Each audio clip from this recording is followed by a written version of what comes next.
Welcome back to the Senior Spaces podcast, where we explore how seniors will live the next chapters of their lives. This is an offshoot of the reality show that I made, Senior Spaces, which is now on YouTube, so you can definitely go check it out, where we do a deeper dive into conversations about seniors deciding if they're going to age in place, are they going to downsize and maybe move into a smaller home, or maybe move to a senior living community. So we explore all those things. This show really is for seniors. It's for their family members, anyone who's navigating that next chapter of life. And you're going to learn more about the people who can help make those things happen for them. So I want you to follow the show, subscribe to it. We're on Spotify. And also watch the show Senior Spaces on YouTube. The first episode, the pilot episode, is there, so you can check it out. Our guest today is Rob Harvey. Rob Harvey is with Comfort Keepers. Rob, thank you for coming in today. Thanks for having me. Yeah, my pleasure. So you were a great supporter of our first episode. And we appreciated having you in there, having your commercial in there. We're going to talk more about who you are and what you do in a moment.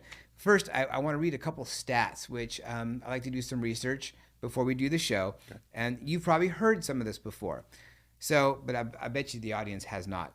So nearly 1 in 4 adults, about 63 million people, provide unpaid care for their loved ones. So it could be a child taking care of an adult child taking care of a parent, etc.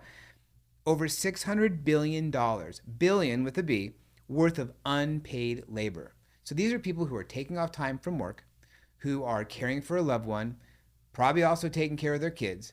And it's a struggle, and they're paying a lot of money. But there are other resources that they can be using, like what you do with Comfort Keepers. So talk about what is Comfort Keepers and how do you help families? Well, Comfort Keepers is we take care of seniors and adults who need help. We provide respite care for the adult children, spouses that are taking care of their parents and taking care of their children. So they're kind of like that sandwich generation. For anybody that needs help after surgery and illness and wherever they're maybe moving into a community or staying at home, aging in place, or even downsizing. Got it. So you kind of cover all three options that people might be doing. Where in people's journeys should they be engaging with home care? As soon as possible. I would say even if they're not ready or there's the first hint of maybe needing some help, make the call. Do some research. It's already hard enough to navigate the industry and navigate the resources when you're under the stress of the pressure from the loved one being, ill or needing help. Right. Yeah. You hear so many instances where, mom fell and broke her hip. Now they need to get home care. But you're helping people with their activities of daily living. Mm-hmm. And we're talking about some basic stuff, or it could be more complex, but we're talking about, bathing and dressing and even meal prep or just companion care. And you hear about so many seniors who are aging in place at home, but they're not surrounded by a community that is involved with them, and they're alone, and maybe they're not eating the best meals because they're cooking for one, or they don't have the energy to do it. People don't engage in home care early enough for those types of situations. It's not just the emergencies. Not just the emergencies, and just, you hit the nail on the head. We're often the only point of contact for these seniors, from companionship all the way up to 24/7 care. You said activity daily living, bathing, grooming, light housework, but it's also the engagement, taking them to still do their errands, whatever they like to do beforehand, before they're able to drive, or be out and about by themselves. So now we take them to do all those errands and activities. Yeah, keep them social. For sure. You work with your wife in this company. We do. So what made you want to start this journey together? Well, it was actually her. So she was a consultant, and I was doing personal training at the time, and she was approached by a headhunter in Vistage, and she said, well, I'll meet him as a favor to you. Met the current owners at the time, fell in love, and here we are 15 years later. 15 years. 15 years later. You guys are having a party. We're having our 25th next week. Yeah. So actually, by the time this airs, you will have already had the party. I will have already been there. I will already have enjoyed it. So I'm looking forward to doing it, and we'll report back on how it goes. So it's a big milestone. It is. It's 15 years.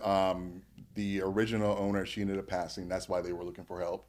She was diagnosed with Parkinson's, and then yeah, Sherry just fell in love, and here we are. Yeah, that's amazing. And your office, by the way, has the birds next door. I remember It's a that. big bird building, and Yeah. sometimes they on the second floor they house the birds. So in our bathrooms there, and sometimes you'll hear the birds talking to you. Oh Really? yeah, That could be a little off-putting. it wasn't the first time. Now we're all used to it. Right. Yeah. I'll bet. So you must have a lot of stories that you could share, and some are more involved than others. But I asked you to bring a couple examples of how the services you provide have helped people that need help. Yeah. So I mean, this industry is while rewarding it's heavy. We're dealing with families and clients and seniors that are not necessarily in their best season, or they're at the end of the season, coming to the end of the season. So I brought a couple, and hopefully we can, we'll have some good, fun times with them. So the first one was we had a client. He was a veteran. He had dementia, but his highlight of his week was coming to our office on Fridays for ice cream social. He would come and sing to us, and when he ended up passing, I would say 90% of our staff went to his service. Wow. And that was, after he came, had ice cream with us. The caregiver took him out to lunch, and that was his highlight of his week. On a heavier note, we have liaisons in all the hospitals. So how that helps is when the family can't get to the hospital, if they're out of state or just the timing wise, we're able to get up there, get eyes on them, and we do free home safety assessments for every client. One, it's to make sure it's safe for them to go back, and it's also safe for our caregivers to work in. Yeah. So we had this one gentleman, it was after hours, and come to find out, he was sleeping on a bed. There was no toilet. There was no steps getting into his house. His bed the mattress on the floor was infested.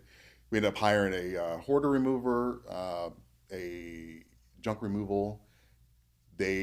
Sherry and actually some of the admin went to Home Depot to buy a toilet, to get that installed for the after hours plumber.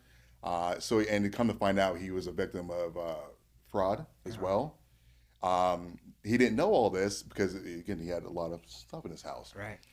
Also come to find out that he had a lot of assets that he could, once we cleaned the house up, he found these assets, and he was actually able to move into a better situation. That's great. So it started off a little heavy, but that definitely had a happy ending. Yeah. You talk about financial assets. A lot of people, they forget they have a long-term care policy, right? But you guys can access long-term care accept policies. long-term care, yes. Yeah, which is huge. Yes. But it is private pay, so it's not covered by insurance, which I fully believe it should be. Not yet. I think they're finally coming around to it. Are they? I won't, get on a soapbox here and give my opinion on it, but I think they're coming around to it. Yeah. Hopefully, because it's needed. Aside from, to your point, the $600 billion, the silver tsunami is coming. It's here. It's here. Yeah. So it's needed, and hopefully soon they'll see that. Yeah. I mean, you hear about outcomes. The work that you do helps keep people out of the hospital sometimes. Yeah. And so insurance companies would be saving money if they were to at least have a caregiver come into someone's home just a few hours a day to do what have you, and get eyes on them and help with the meals and everything else. They're going to save money in the long run. I mean, keeping them out and then keeping the readmissions down. Yeah. Falls happen, everybody gets that, but repeated falling, that's an issue. And Right. that causes readmissions, which puts more stress on the system that's already, overburdened. Right. So you're definitely going to help, the seniors, and you're helping the children who are, maybe they're local, maybe they're not, like you said, all this unpaid work that they have to do to help their families. And like you said, whether they're in their current home or maybe they want to downsize, and getting a care plan in place is part of that next chapter. It's not just about downsizing. Great, you changed your house, but what about everything else that needs to change? And then also people who you said were living in senior communities can also benefit from using your services. Oh yeah, so we help people move into communities. It's already we call it an exciting time. It's also very stressful for the client, for the family, and even for the community staff as well. So we'll go in there and we'll help bring them to their social activities, kind of get them acclimated for the first couple of days. But yeah, anywhere they're at, where the client is, we'll be there. Yeah. I can tell you're passionate about this. Yes. If you would have asked me 15 years ago, before we got into this, Yeah. if I would have been here sitting here right now talking about it, that would not be on my bingo card. So Right. yeah, Yeah. but I love it. It's, when we talked about working with Sherry, she's literally the magician behind the curtain. And I'm able to do all of the fun stuff, all the marketing, networking, podcasts. Yeah, exactly. And so, but I love it. I mean, this industry, it ticks all my boxes. We're helping people, and I get to meet people. Yeah. And that's for me. Yeah, super fun. Yeah. So if someone wants to explore more, what should they do? Or if someone says, okay, well, maybe this sounds like something I need for myself, for my loved one, what's the first step?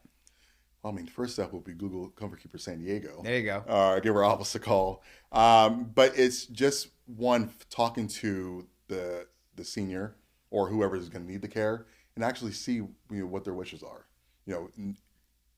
When they're planning, we're so concerned about the security and the safety and the logistics of it, but we don't often start with what do you want to do. Yeah. Hopefully they're in a position that we can have that talk, but sometimes that position is not available. Right. But talking with the mom, dad, grandma, grandpa first and see what get their thoughts on it. Yeah. And then Google Comfort Keeper. And there you go. Well, and they won't have to, because your information is going to be all part of this thing. Yeah. So that'll be great. So, Rob, thank you very much. I really me. appreciate having this information for the audience. Again, you were a valued partner when it came to making the show. Couldn't have made it without you. And we appreciate that, and some great things coming up for you. I'm excited for you.